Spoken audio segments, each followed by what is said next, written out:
우리가 살아가는 삶의 현장에는 전쟁이 늘 있죠. 전쟁, 어떤 국가 간의 전쟁도 있지만 뭐 이런 작은 범주 안에서의 전쟁도 있고, 뭐 사람과의 다툼, 늘 법원에는 재판이 늘 진행 중이잖아요. 원고가 있고 피고가 있고 늘 싸우는 것을 중재하기 위한 그것이 있다는 것은 전쟁이 있다는 것이죠. 뭐 여러 공동체가 아니더라도 나 개인 안에도 늘 전쟁이 있죠. 나와의 싸움이 있죠. 그래서 내 속에 어떨 때는 평화가 있지만 어떨 때는 늘 갈등이 있어서 힘들고, 이렇게 해야 될까 저렇게 해야 될까, 이렇게 한 것이 옳은가 옳지 않은가 하는 그런 개인의 싸움이 있죠. 근데 우리가 신앙적으로 영적 싸움이 늘 있다는 것이 성경이 말씀하고 있는 것이잖아요. 우리가 늘 진정한 평화를 추구하지만 내 안에 영적인 싸움이 있습니다. 자꾸 육적으로 나가려고 하는 것, 또 그것을 다시 영적으로 다시 끌어가려고 하는 것, 이런 전쟁이 늘 있다는 것을 우리가 바울 서신을 보면 특별히 강조되고 있잖아요. 근데 이제 요한계시록은 당대 박해를 받던 사람들에게 위로를 주는 메시지라고 했는데, 그 메시지의 포인트는 너희가 지금은 전쟁 중이지만 결국 평화가 올 것이다 하는 그 이야기 가운데 위로를 주는 것이거든요. 근데 이제 그런 맥락에서 쭉 지금 계시록이 오고 있는데, 오늘 본문은 12장의 내용입니다. 12장인데 이제 12장까지 흐름을 보면 중요하게 표현되는 세 가지 심판이 있습니다. 심판을 이렇게 상징하고 있는데요. 첫 번째는 두루마리의 인을 떼는 그 인이라고 하는 것을 통해서 심판의 첫 모습을 이야기하고 있죠. 그래서 요한계시록 6장부터 8장까지는 7인이 나오는데, 그 7인에는 그 시대, 그러니까 교회 시대의 일반적인 고난의 문제를 다루고 있습니다. 그리고 이제 우리가 어제까지 다룬 것이 그 7인을 띄었을 때 그 안에서 다시 벌어지는 일들이 뭐예요? 천사의 나팔 소리, 나팔 재앙이죠. 7재앙을 이야기죠. 그러니까 첫 번째 7인이 나오고 그 다음에 8장부터 11장까지는 7나팔이 나옵니다. 7나팔은 앞에 나오는 7인을 좀 더 업그레이드한 그런 차원에서의 그런 반복적인 경고가 나오면서 그 당시에 시대가 잘못 가고 있는 것에 대해서 해결을 촉구하는 그 메시지를 담고 있고, 그리고 그 결과는 심판이 있을 것이다 하는 이야기를 하잖아요.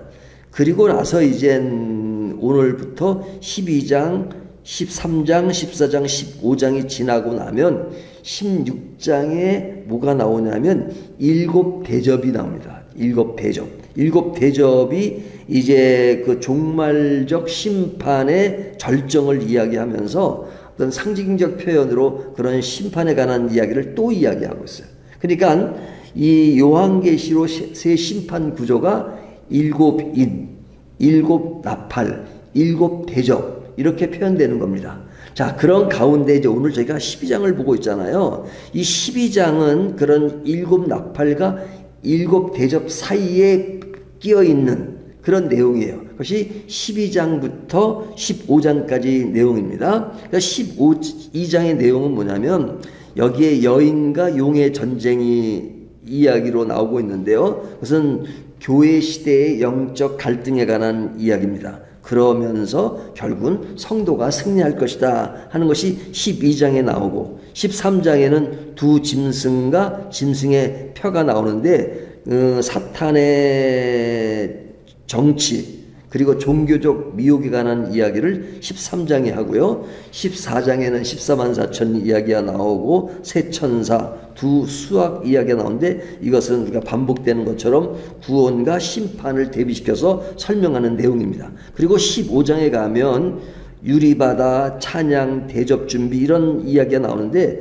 성도의 승리와 심판에 관한 이야기를 하는 겁니다. 그러니까 지금 이 이야기를 길게 드리는 이유는 뭐냐면, 지금 7나팔과 7대접 사이에 나오는 그런 내용이 무엇을 의미하는가 하는 것을 일단 참고적으로 알고 계시면서 이 본문을 이렇게 생각하시면 좋을 것 같아요. 자, 그렇다면 이제 오늘 12장은 뭐냐? 이제 전쟁에 관한 이야기잖아요. 전쟁인데 그 사탄과의 전쟁입니다. 사탄과의 전쟁.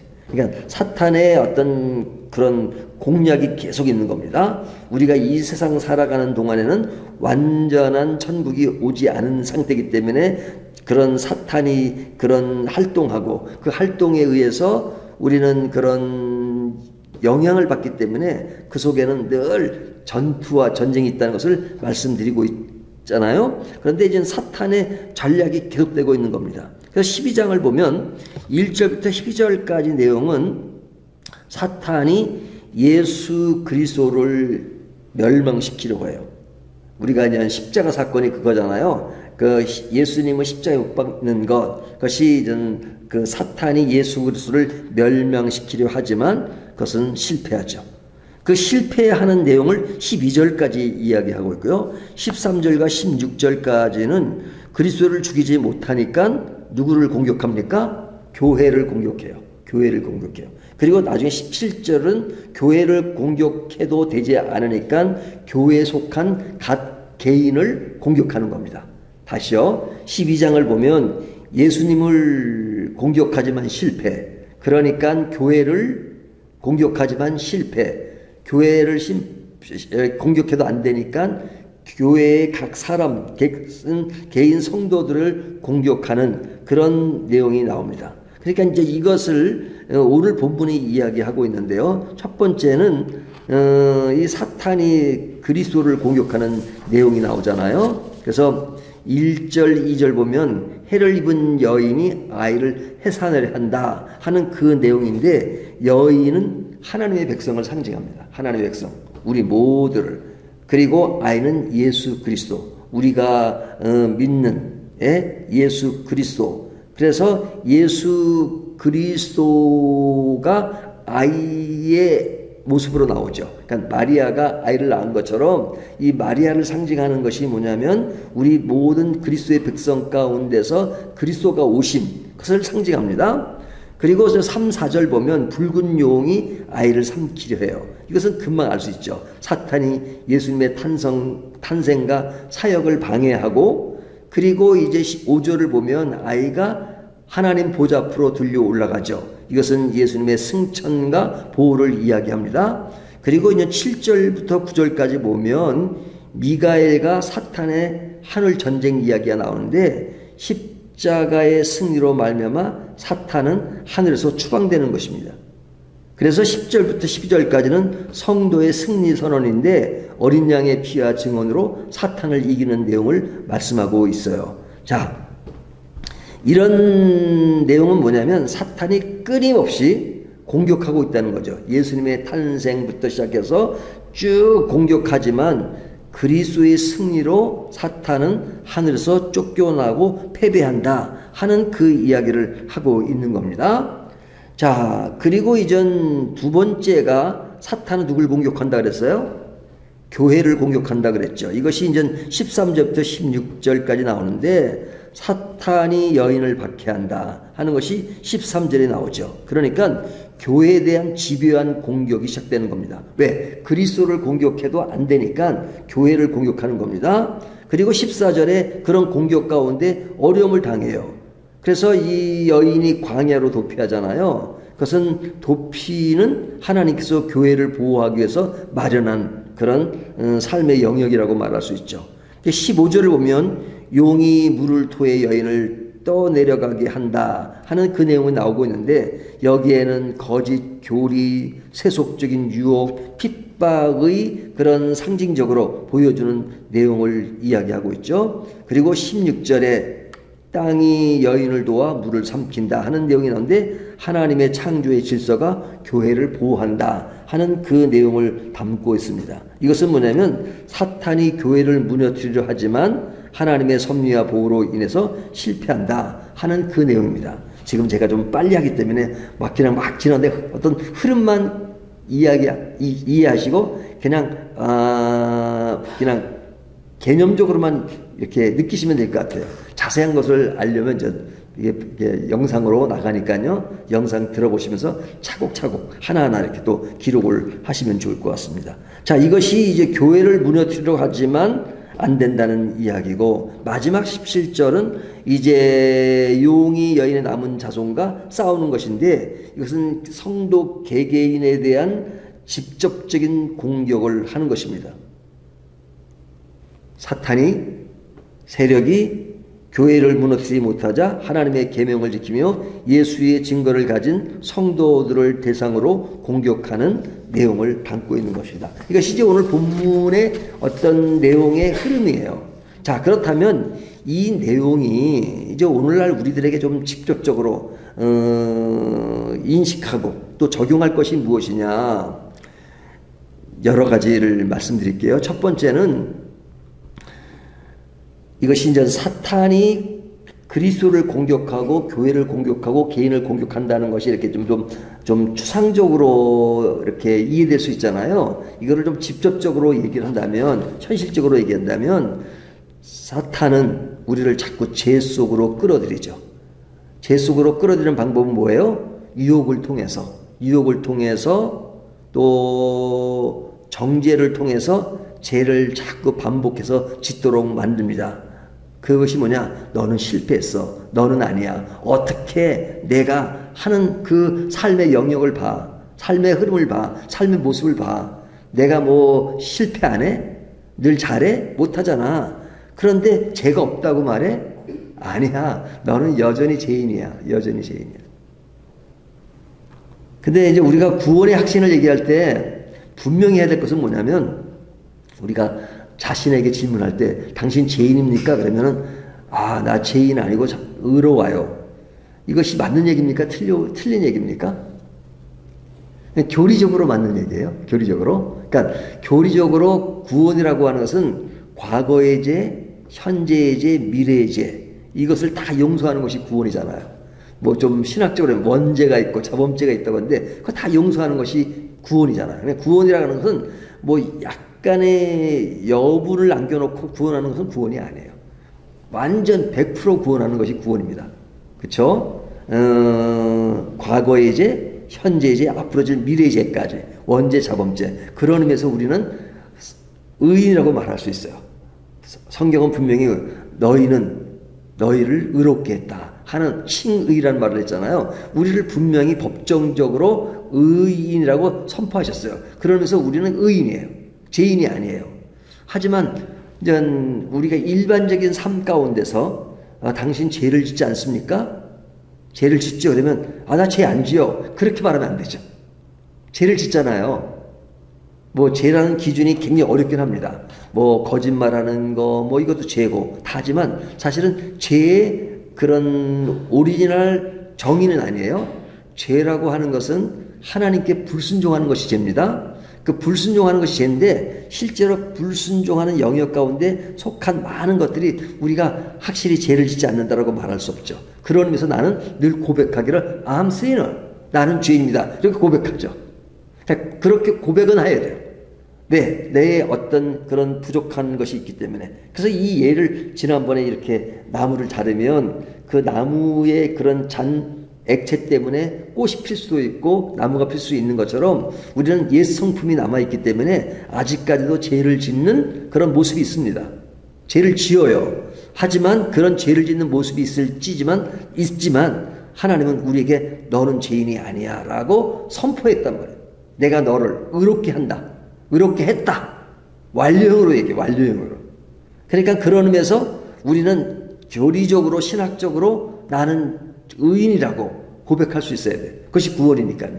하지만 그런 가운데 나의 어떤 인간적인 그런 옛성품의 모습이 있다 하는데 이것이 구원의 확신이잖아요. 근데 자꾸만 죄가 그 사탄의 유혹은 뭐냐면 아이고 봐라 내가 죄를 지었잖아. 너는 이미 실패한 존재야. 네가 어떻게 죄를 안 질 수 있어. 그러니까 너는 그런 자부심을 갖지 마라. 그렇게 말하는 것이 죄 속으로 끌어들이는 사탄의 유혹입니다. 그래서 자꾸 죄에 대한 회의를 유도해요. 이게 정말 죄일까라는 혼란을 주고 윤리적 상대주의적인 진리의 흐름을 그런 막 혼란스럽게 만들어가지고 우리를 자꾸만 죄 속에서 헤어나지 못하도록 만드는 그런 것을 우리가 유혹으로 받을 때가 많죠. 그래서 그러한 유혹을 받으면 세상이 좋게 보입니다. 세상이 좋게 보여요. 세상이 매력적이에요. 사실 죄를 짓는 사람들이 죄를 지은 그 짜릿한 것이 있기 때문에 죄를 짓는 겁니다. 그래서 우리가 창세기 보면 그 에덴 동산에서 사탄이 여자를 유혹하잖아요. 하와를 유혹하잖아요. 그러면서 선악과를 이렇게 보고 이야기할 때 뭐라 그래요? 먹음직스럽고 보암직스럽고 탐스러울 만큼 그렇게 나오잖아요. 그러니까 여기에 먹음직, 보암직, 탐스럽게 하는 것이 우리를 끊임없이 유혹하는 그런 모습이에요.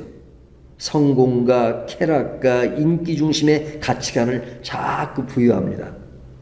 그러니까 우리의 가치관은 성공과 쾌락과 인기 중심의 가치관을 갖게 만들고 그러면서 또 한쪽으로 신앙적인 것을 이렇게 부각시켜요. 그래서 이 두 가지를 완전 정리가 돼야 되는데 정리가 안 되고 두 가지를 동시에 갖게 만들어요. 두 가지를 동시에 갖게 하면서 항상 필요할 때 자기 유리한 카드를 내놓는단 말이죠.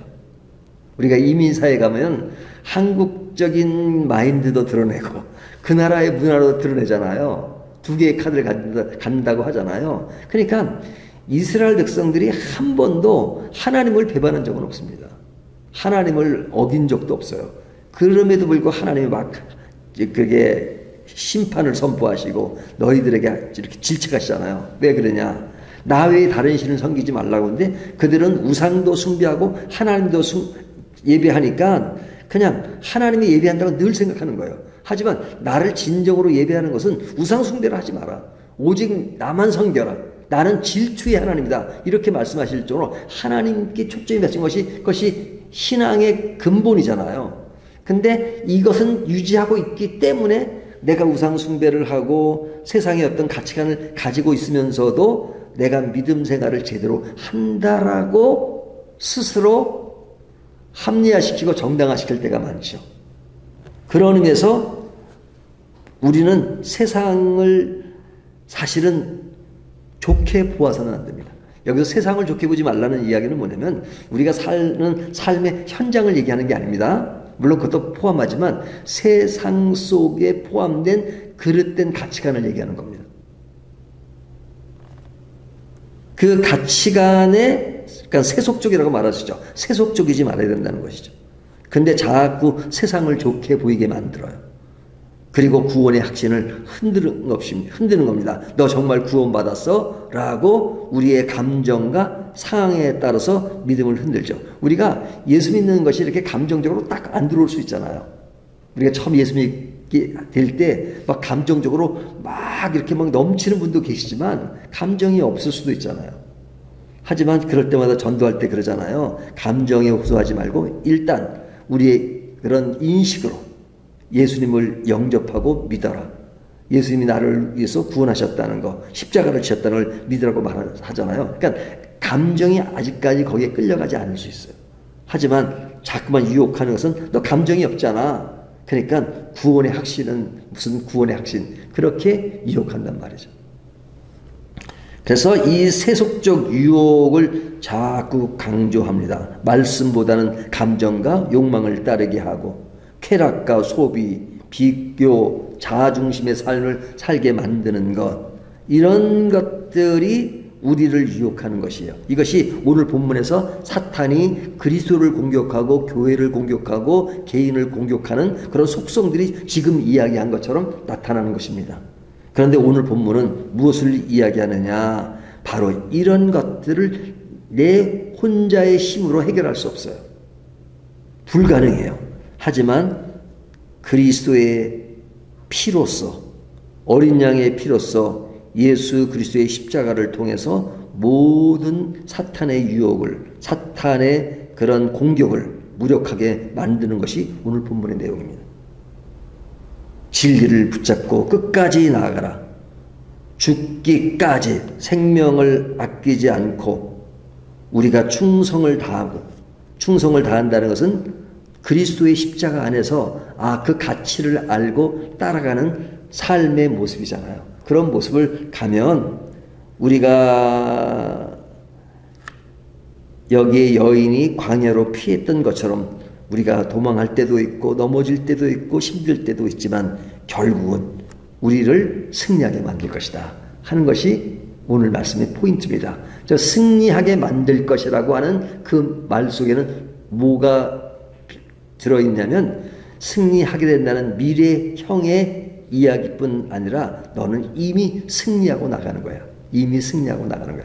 승리하기 위해서 살아가는 것이 아니라 승리해놓고 가는 것이야. 왜? 이미 그리스도의 십자가가 있잖아. 그러잖아요. 제가 이런 예를 들잖아요. 우리가 이제 운동 경기 보면 막 긴장을 하잖아요. 결과가 어떻게 될지 모르지만. 하지만 어떤 경우는 그걸 제때 못 보고 나중에 끝나고 볼 때가 있잖아요. 다 끝난 경기를 볼 때가 있어요. 그때는 긴장을 합니까? 안 합니까? 결과를 알아요. 예? 이 경기가 4대3으로 이겼어.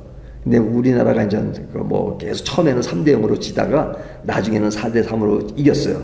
그러면 이제 전반전을 보는데 뭐 볼 때는 실제 경기는 막 지니까 막 하더라고 막 그러잖아요.